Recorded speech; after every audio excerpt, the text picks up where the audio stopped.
It's no secret that Brewmaster has been performing extraordinarily well on the beta, and this last weekend I was able to do a fair bit of testing, but not in what build people have been playing, but instead trying to cook up something a little different. And ever since the fix to things like Facepalm, I actually ended up trying a lot of Master of Harmony, and I think I found a build that on paper and from kind of like a little bit of experimenting this weekend seems to be performing better than Shado-pan, which I didn't even think was possible. Now, what the build is a Master of Harmony build, and it leans a little bit away from, Keg Smash, and it focuses a lot of its damage, especially in AoE and single target, onto heavy Tiger Palm damage.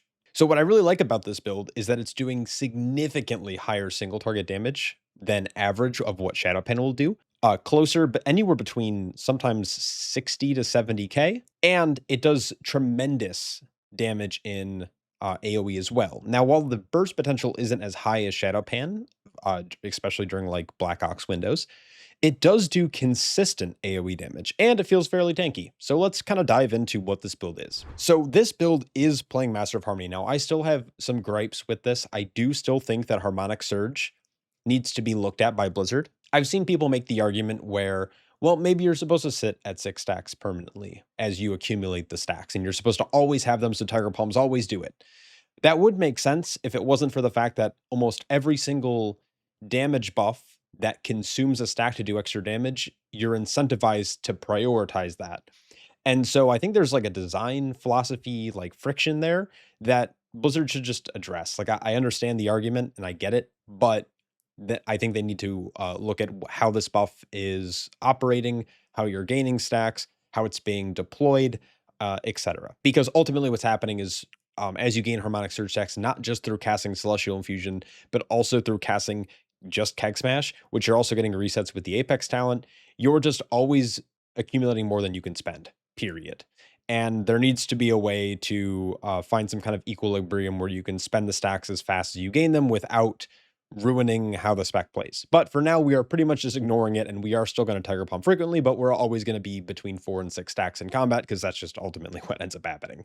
Besides that, though, the big gameplay loop that this is working around is actually going to be this meditative focus talent, which specifically focuses on blackout combo. Now, it does also affect PTA, but we're not going to talk about press the advantage in this video. We're going to mostly focus on blackout combo. So this increases Tiger Palm's additional damage by an extra 100% on top of what blackout combo is already doing. So instead of being a 100% damage amp, it's a 200% damage amp, which is quite high. Like I've talked about in my last video, Facepalm now works, giving you 100% damage amp, and Counter-Strike gives you a 100% damage amp as well. So with all of these together, you are seeing a 100, a 200, and then another 100% damage amp after the base modifier that has multiplicative scaling. What's insane about this is that Overwhelming Force deals 25% additional damage from Tiger Palm to all enemies in front of you.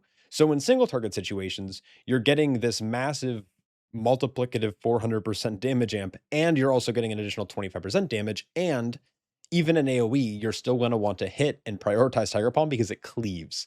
And so when that damage cleaves, you're doing significant AoE damage. Now, I'm going to quickly pull up a log I just did in an Algothar test to kind of show you the breakdown of what damage looks like when trying to prioritize Tiger Palm whenever you do get a Blackout combo buff. Now, I did gain Blackout Kick or the Blackout combo 33 times since I casted Blackout Kick 33 times. And I casted Tiger Palm a few extra times as there were a couple of areas where I was able to fill. And filling still with Facepalm and Counter-Strike was still leading to some pretty sizable hits on Tiger Palm around the 55k mark. So as you can see in this like little log breakdown, I'm going to hover over Tiger Palm here. As you can see, my critical strike chance was about 33.5%. And if I hover over Tiger Palm, what's really cool is you're going to be seeing that the max hit that I was able to do was 95k, and my max critical strike was 183,000, with the average being 134 on the crits, and the average hit being 75k. This is substantial, because when you're hitting for the 183k, 25% of that damage is being cleaved into Overwhelming Force. So if we hover over Overwhelming Force, you're going to see that the max hits from this 25 percentile cleave was 41k. This is extremely sizable. Now, it does get reduced beyond 5 targets, but having your Tiger Palm getting amped by so many different modifiers and then also cleaving everything in front of you makes this kind of interesting gameplay loop. Now, you'll notice that Breath of Fire is still doing adequate damage, and actually, you're still going to prioritize this in a lot of situations, especially in larger AoE. And Keg Smash, of course, still takes precedence because it resets Breath of Fire. But you can see that the average hit from Keg Smash being 7.8k, and the average hit from Tiger Palm, or I should say Overwhelming Force, being 12.3k means that even Tiger Palm is taking precedence over Keg Smash outside of conditionals where you need to reset breath. So I think the rotation in this sense is actually a little bit more in-depth and a little bit more consistent than what we're seeing from Shado-pan, which is this kind of Russian roulette style gambling build where you're trying to really fish for resets on your Keg Smash to get resets on breath, and you're just trying to play between Keg and breath over and over and over again. So this is a really interesting kind of situation that we're in.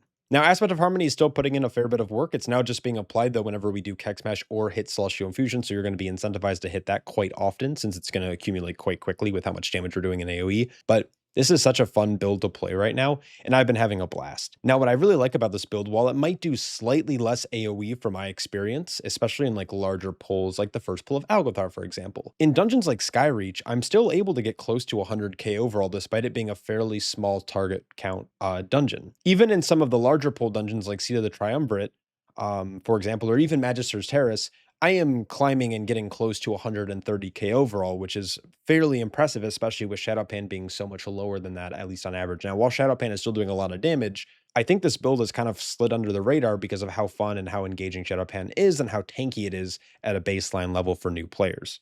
So anyways, I just wanted to spend some time yapping about this build. I think there's a lot of cool things that are working for it. Now, this is a loose structure. I have been playing around with different talents, anywhere from things like Zen State, getting Anvil and Stave, High Tolerance in here. The problem with the cooldown reduction talents like Anvil and Stave and High Tolerance is that you don't want necessarily a lot of resets on your Purifying Brew. You want your stagger to build up, and then you want to be able to purify larger amounts of stagger with Mantra of Purity to get more healing from Guy Plyn. So you're not necessarily trying to fish for your Apex talent procs to reset Keg Smash because ultimately it just doesn't take precedence in all situations. But I do really like this setup. Feel free to copy this. I will also leave this down below for people who are interested in playing with it. A quick little rotation, I guess, guide if you're interested I mean, it's pretty straightforward. You're going to generally open with Keg Smash into Tiger Palm to make, or not Tiger Palm, what am I saying? Keg Smash into Breath of Fire. That is pretty standard regardless of Brewmaster build. Then you're going to Blackout Kick and you're going to Tiger Palm, and that's it.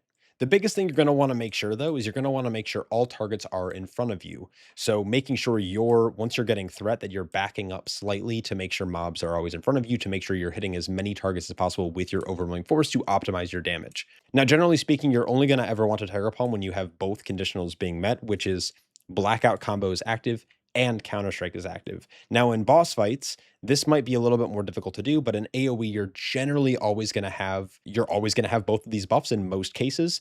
And so you're going to just Keg Breath, and then once those two are active, you're going to Blackout Kick into Tiger Palm, and then you're going to repeat that sequence. So Keg Breath, Blackout, Tiger Palm. Keg Breath, Blackout, Tiger Palm. And then at this point, when you're waiting for Keg to come back up, you can Celestial Infusion. That's going to dispel or expel your currently stored vitality. And then you're going to go, again, Keg Breath, Blackout, Tiger. Keg Breath, Blackout, Tiger. And it's as simple as that outside of making sure targets are always in front of you. This build, like I said, does a lot of single target damage. It does pretty high AoE. It does take a little bit more time to ramp up due to just the way that Coalesced Vitality works and trying to get it on all of your targets and ramping up on your targets. But incredibly powerful, very fun, incredibly high single target damage. So feel free to try this build. Let me know what you think, and I will catch you all in the next one. Peace.